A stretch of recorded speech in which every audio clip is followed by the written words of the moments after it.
Hello, I'm Libby Hill, and my session is called Listening to Make a Difference. And it's drawn directly from the real data collected by the survey.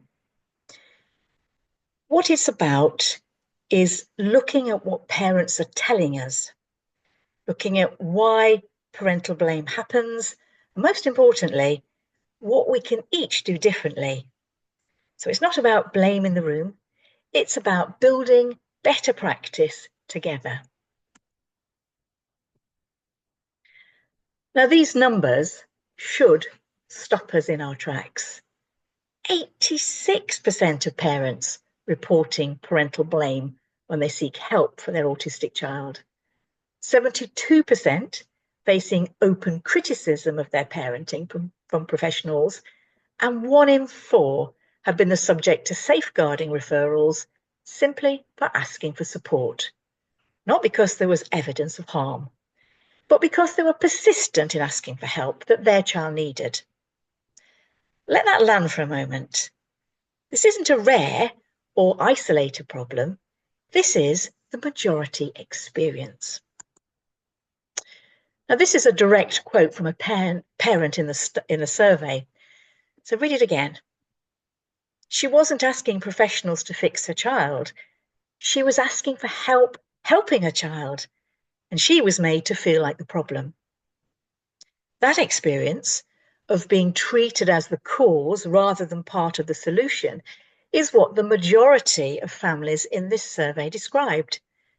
This is the context that our practice lands in.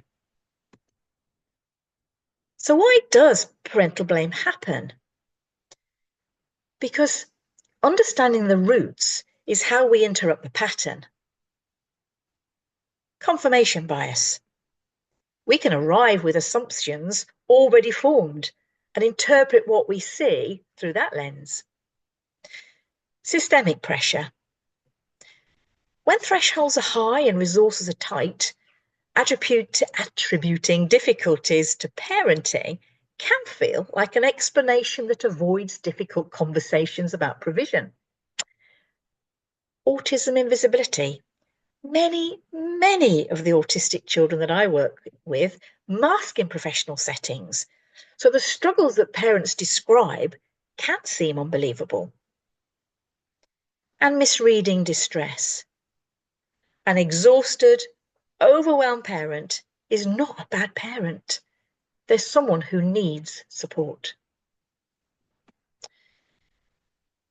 When parental blame enters the room, the ripple effects are significant and lasting. Parents stop asking for help, which then means the child goes without support. Family stress and isolation increase. Trust in services, once broken, is very hard to rebuild. Parents are spending their energy defending themselves rather than advocating for their child. And parent and children's needs escalated and they're not met. Every one of these outcomes is, in part, something that we can prevent through how we practice. So what does that look like in practice? Well, it starts with what we bring into the room before the conversation even begins. Pause before a meeting and ask yourself these 4 questions. What assumptions am I carrying in? Am I treating what this parent tells me as evidence, primary data, or am I waiting for it to confirm what I already think? Is my doubt about parenting, or is it really about resources? And can I hold the alternative hypothesis? What if I'm wrong? This is not about weakness. It's about professional discipline. Now, we need to be curious. But curiosity is a skill. So questions like, tell me more about what's going on at home. What have you already tried? What would a good day look for your family? Now, these open conversation, so they communicate to the parent, I'm here to understand, not to judge. compare them to seeking to confirm a pre-formed view, reading exhaustion as risk, or comparing to a neurotypical standard. The difference isn't just technique, it's about intent. Listen to how they say it, not just what. So parents under stress, or any of us under stress, communicate differently. But that's not a safeguarding concern, it's a human response. When a parent is angry, they've usually been dismissed repeatedly, remember? Hear the history in it. When a parent cries, they're showing you love and exhaustion, not chaos. And when a parent keeps saying the same thing, it's because nobody has yet responded to that properly. And when a parent holds back, ask yourself what your practice has communicated that makes disclosure feel unsafe. The communication style is data, but about the system, not about the parenting. Parents are the experts in their children, and that is not a platitude. It's ethical and clinical truth. Parents have observed their children across every context, every hour, over years. We see a snapshot. Lived experience of researching a condition, fighting for assessment, and refining strategies across thousands of interactions, that is expertise. It just has a different lens to ours. And every time a parent has to prove themselves before being believed, the child waits longer for support. The delay is a harm that we have the power to prevent. What does good practice look like? Well, that involves us seeing the child's needs as paramount.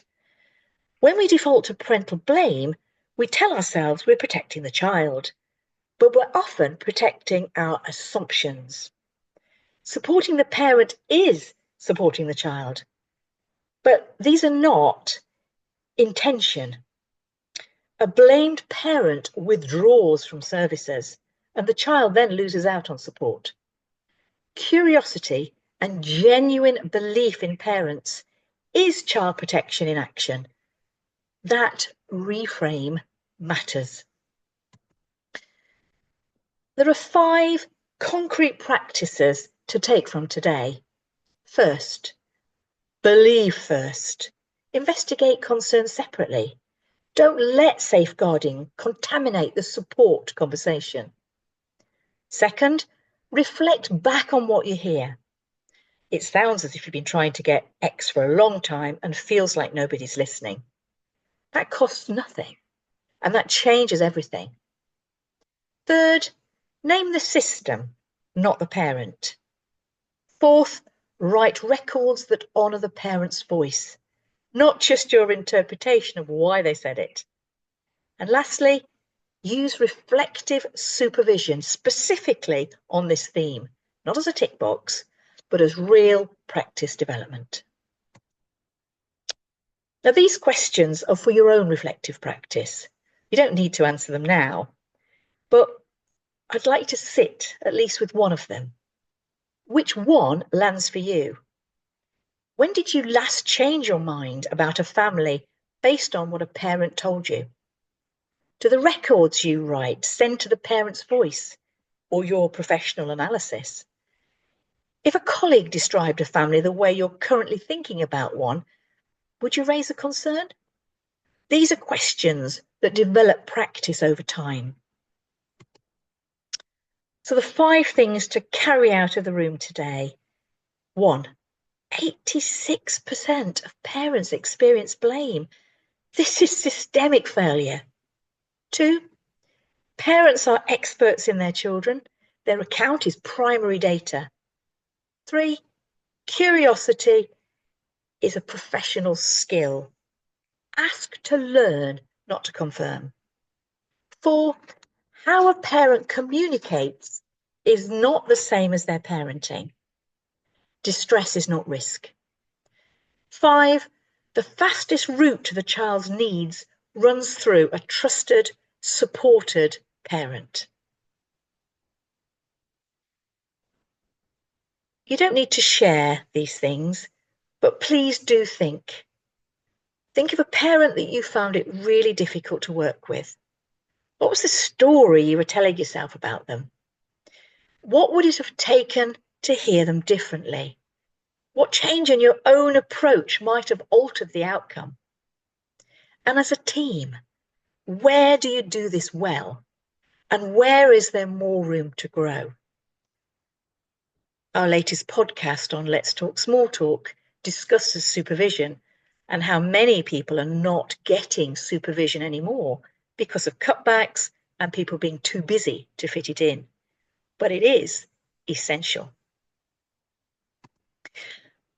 I leave with this quote: the child cannot wait, and the parent shouldn't have to fight to be believed.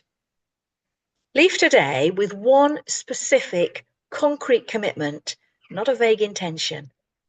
Ask one more question before forming an opinion. Start your next assessment by stating openly, I'm here to listen. Raise parental blame as a topic in your next supervision, or reread a recent case record and ask, whose voice is actually in it? Thank you for your time and the work that you do.